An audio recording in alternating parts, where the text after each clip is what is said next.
friends, crispy, juicy, perfect taste chicken 65 எப்படி பண்ணலாம்ன்றத பார்க்கலாம். அதுக்கு முதல்ல 250 கிராம் boneless chicken எடுத்துக்கலாம். மிளகாய் தூள் 1 டேபிள்ஸ்பூன், காஷ்மீரி மிளகாய் தூள் 1 டேபிள்ஸ்பூன், மஞ்சள் தூள் 1/4 டேபிள்ஸ்பூன், தயிர் 2 டேபிள்ஸ்பூன், அரிசி மாவு 1 டேபிள்ஸ்பூன், கார்ன்ஃப்ளவர் மாவு 1 டேபிள்ஸ்பூன், இஞ்சி பூண்டு பேஸ்ட் 1 டேபிள்ஸ்பூன், 2 பல்லு பூண்டு பொடியா நறுக்கியது, லெமன் பாதி அளவு, 2 பச்சை மிளகாய், கறிவேப்பிலை, உப்பு தேவையான அளவு. இப்போ சிக்கன்ல மசாலா எல்லாத்தையும் மிக்ஸ் பண்ணிடலாம். சிக்கனை சேர்த்துட்டு முதல்ல இஞ்சி பூண்டு பேஸ்ட் 1 டேபிள்ஸ்பூன் சேர்த்துக்கலாம். ஃப்ரெஷ்ஷாக அரைச்ச விழுதாக இருந்தால் நல்லா ஃப்ளேவர்ஃபுல்லாக இருக்கும். கூடவே 1 டேபிள்ஸ்பூன் மிளகாய் தூளும் காஷ்மீரி சில்லி பவுடரும் சேர்த்துக்கலாம். காஷ்மீரி சில்லி பவுடர் சேர்க்கறதுனால நல்ல கலர் கொடுக்கும். மஞ்சள் தூள், தயிரையும் சேர்த்துக்கோங்க.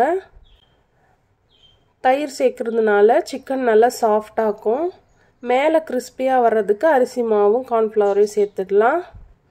ஃபைனலாக உப்பு சேர்த்துட்டு மேலே லெமனையும் சேர்த்துட்டு நல்லா மிக்ஸ் பண்ணுங்கள். நம்ம கையாலே நல்லா ரப் பண்ணிவிட்டு குறைஞ்சது 30 நிமிஷம் ஃப்ரிட்ஜில் வைக்கணும். இப்போது சிக்கன் எல்லாத்தையும் டீப் ஃப்ரை பண்ணி எடுத்துடலாம். ஊற வச்ச சிக்கன் எல்லாத்தையும் 1 by 1 பொரிச்சு எடுத்துக்கலாம். ஒன்றோட ஒன்று ஒட்டாமல் தனித்தனியாக ஃப்ரை பண்ணி எடுக்கணும்.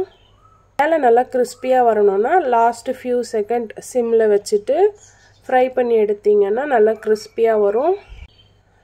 அவ்வளோதான், சிக்கன் எல்லாத்தையும் இப்போ ஃப்ரை பண்ணி எடுத்தாச்சு. ஃபைனலாக ஒரு பேனில் கொஞ்சமாக ஆயில் விட்டு நறுக்கி வச்ச பூண்டு, பச்சை மிளகாய், கருவேப்பிலை இது எல்லாத்தையும் சேர்த்து லைட்டாக டோஸ்ட் பண்ணிவிட்டு நம்ம ஃப்ரை பண்ணி வச்சுருக்க சிக்கனை அதில் ஆட் பண்ணிவிடுங்க.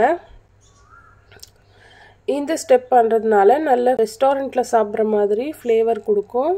இவ்வளோதான், சூப்பரான கிறிஸ்பியான சிக்கன் 65 ரெடி ஆயிடுச்சு. இந்த ரெசிபியை நீங்களும் உங்கள் வீட்டில் மறக்காமல் கண்டிப்பாக ட்ரை பண்ணி பாருங்கள். இந்த வீடியோ உங்களுக்கு பிடிச்சிருந்ததுன்னா லைக் அண்ட் கமெண்ட் பண்ணுங்கள். நெக்ஸ்ட் வீடியோவில் சந்திக்கலாம். Take care. Bye from Riya flavours.